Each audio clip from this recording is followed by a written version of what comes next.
Olá, nós vamos continuar meditando sobre o Salmo de número 2 nessa próxima sessão. Acompanhe comigo.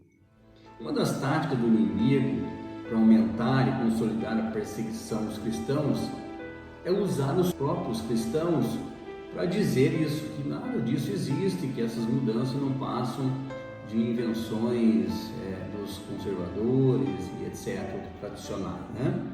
Então, essa ridicularização por defender os princípios bíblicos pode acontecer mesmo dentro da igreja. Você pode enfrentar isso mesmo dentro do meio cristãos. Já há muitas pessoas, muitos cristãos se denominam cristãos, que acham que não existe isso, que essa ridicularização, na verdade, não passa de invenção.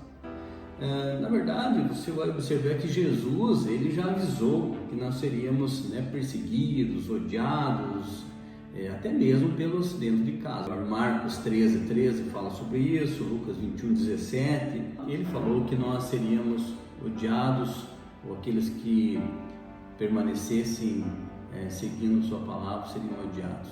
E esse ódio, em alguns casos, pode levar à morte. Em outros casos pode ser uma perseguição ou até mesmo uma ridicularização, como nós estamos comentando e vendo hoje mais acentuado no nosso país. O fato é que a gente não pode ignorar que isso vem se sucedendo de maneira paulatina e acentuada, ou seja, que essas mudanças estão ocorrendo e culminando no cumprimento integral da palavra de Deus. Nós sabemos que quando nós vamos nos aproximando do fim, como a palavra do Senhor disse, que a iniquidade e a maldade e o amor se esfriariam de muitos. Mateus 24:12 fala sobre isso também.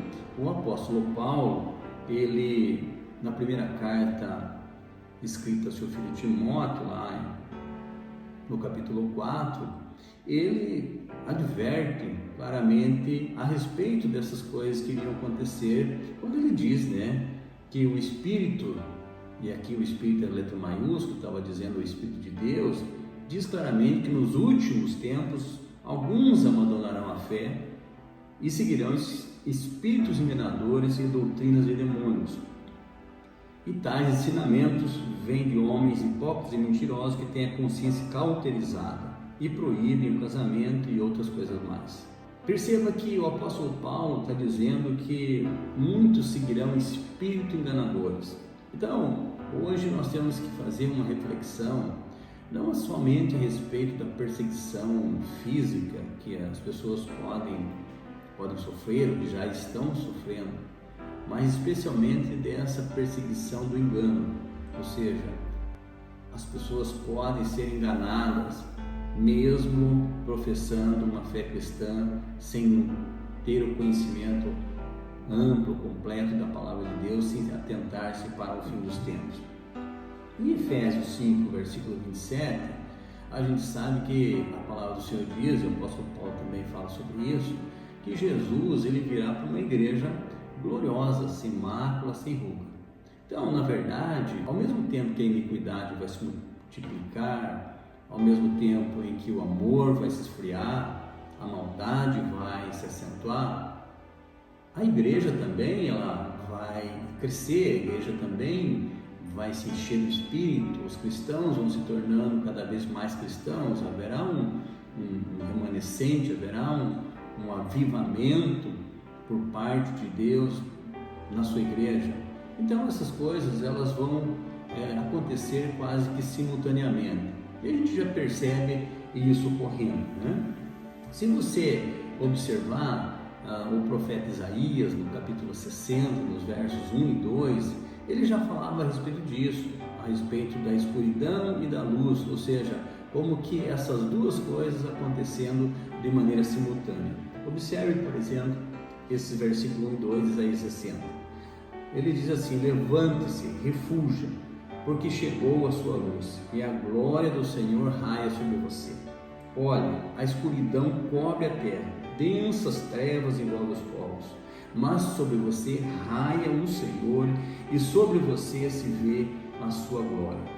Ou seja, Isso mostra que o final do tempo, as coisas vão piorar. Haverá um levante, das trevas, porém também haverá um levante da igreja do Senhor andando em vitória, como o apóstolo Paulo profetiza e diz lá em Efésios capítulo 5, versículo 27. Não sei se você percebe que nós estamos chegando ou vivendo esses tempos.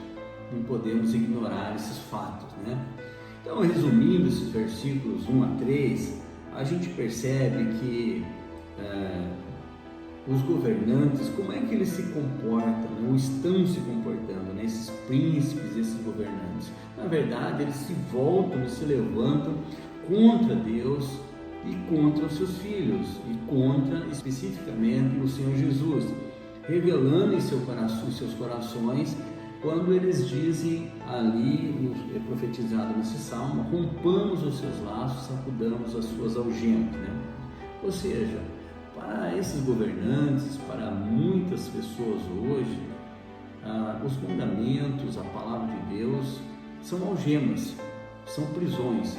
Muitos deles pensam que a verdadeira liberdade está tolhida por aqueles que ainda acreditam na Bíblia, E desta forma eles desejam remover essa influência da palavra de Deus sobre todos os povos.